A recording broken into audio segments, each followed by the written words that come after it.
Olá, o nosso grupo irá abordar o tema vírus emergentes, pandemia, sinal de alerta. Os componentes do grupo são Jennifer Lohane, Jennifer Thaís, Camila Nicole, Karina Ketlin, Lorena Morim, Lorena Paula e Roberto Oliveira. Mas o que é a pandemia?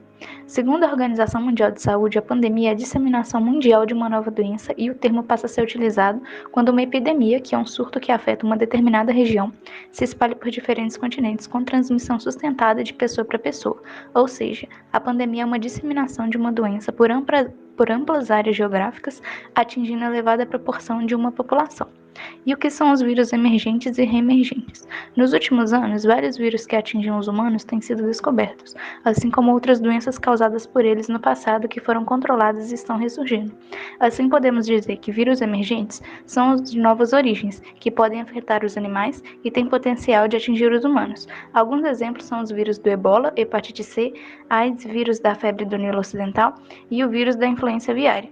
E no caso dos vírus reemergentes, são organismos já conhecidos e controlados, mas acabam reaparecendo periodicamente, podendo citar os vírus da gripe, dengue, cólera e leishmaniose visceral. Potenciais vírus pandêmicos. Vírus da influenza.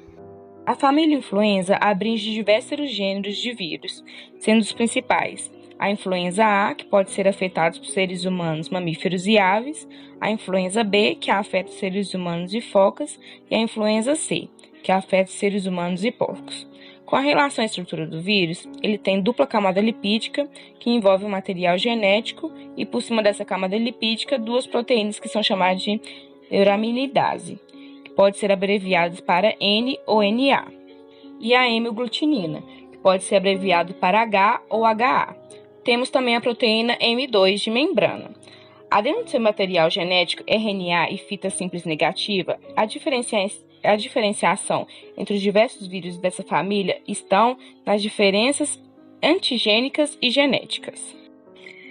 A sua transmissão pode ser de pessoa para pessoa, por meio de gotículas expandidas pela pessoa contaminada ou materiais usados por essa pessoa.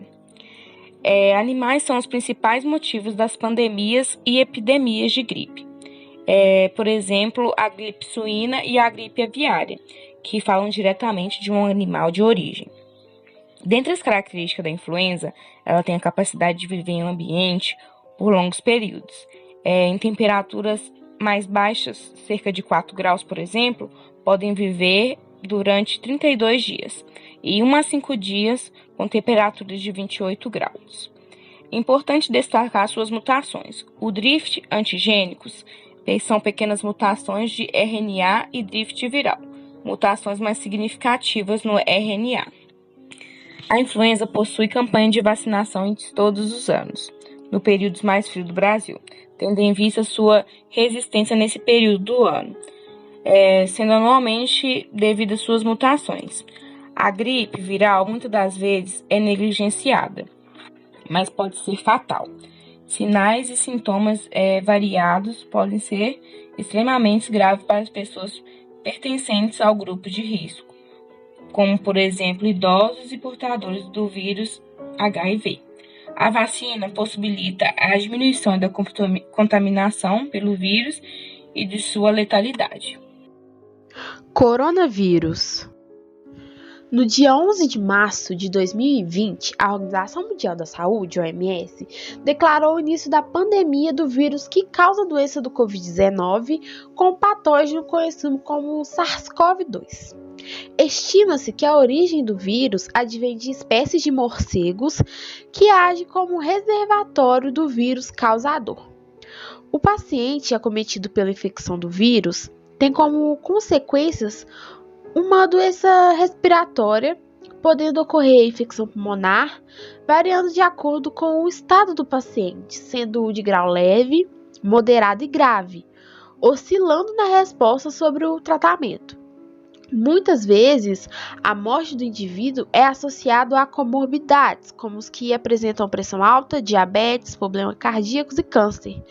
Os sintomas são bem característicos, se diferenciando de pessoa para pessoa, podendo assemelhar-se a uma gripe comum, até febre, tosse, cansaço, perda de paladar e olfato, entre muitos outros. As medidas de prevenção da doença estão relacionadas ao uso de máscara, higiene das mãos, o uso do álcool em gel e do álcool tornou-se um ótimo preventivo, mas a lavagem das mãos com água e sabão da forma correta é indispensável. O distanciamento social para a diminuição do número de casos, iniciou-se também o lockdown. Para os contaminados leves, é indicado o isolamento total de 14 dias, enquanto os mais graves necessitam de maiores cuidados, dependendo da situação, podem até ser entubados. E mais recentemente, o uso da vacina, que tornou-se um desses métodos, sendo distribuída de forma gratuita pelo SUS. Nipah vírus. O Nipah vírus trata-se de um paramyxovírus, forma pleomórfica, esférica, filamentosa e pode variar em tamanho e RNA de fita simples. Os primeiros relatos ocorreram na Malásia, em 1998, vilarejos onde a suinocultura era uma grande indústria. A apresentação clínica varia de infecção assintomática e encefalite fatal. Não há relatos desde 1999, mas os surtos continuam a ocorrer em Bangladesh e na Índia. A transmissão está relacionada principalmente pelo contato com os porcos. Sabe-se que os morcegos frugívoros pteropodídeos são os hospedeiros reservatórios naturais do vírus. A partir de frutas parcialmente comidas pelos morcegos podem ter sido jogadas no chão ou jogadas em chiqueiros e, subsequentemente, infectado os porcos que consumiram as frutas contaminadas.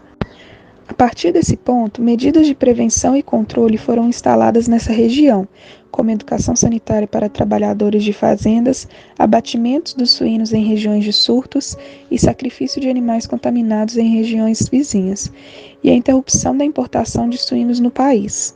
Com relação às taxas de mortalidade, foi registrado na Malásia 265 casos de encefalite aguda por vírus, com 105 mortes.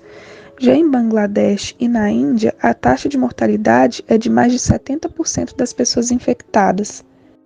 Dentre os riscos de se tornar uma pandemia global, pode-se citar a transmissão de pessoa para pessoa, e por se tratar de um vírus de RNA, ele possui alta chance de sofrer mutações, e o fato da globalização.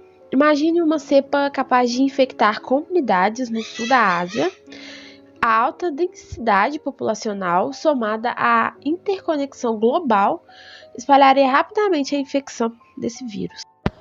Com relação aos sinais e sintomas, o período de incubação do vírus em humanos variou de 4 dias e 2 meses. São inúmeros os sintomas, destacando febre, dor de cabeça, tontura e vômitos.